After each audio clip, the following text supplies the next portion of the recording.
Опозицијата ги голта суетите, ги пегла идеолошките разлики, се со една цел, во име на доброто на Македонија, заеднички ќе кореагираат катастрофалната состојба во државата, или ќе треба владата да си замине.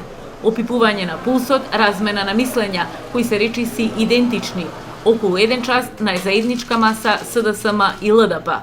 Оценките ни се слични, да не речем идентични. Заедно оценивме дека на вистина во поодделни клучни области состојбите се катастрофални, а имајќи во предвид дека владата, односно власта, нема намера да направи никаква корекција на своите политики, нашите предвидувања се дека работите ќе одат од лошо кон полошо.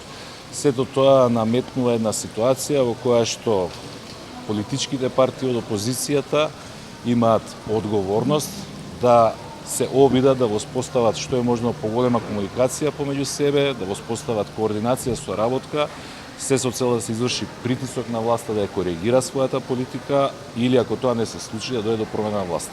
Постојат моменти во историјата на една држава, на еден народ, кога се води таква безперспективна политика, кога се води таква погубна политика на демократски и на економски план, што едноставно сме приморани да, како опозициони партии, не само како политички партии, да седнеме да разговараме па и да соработуваме.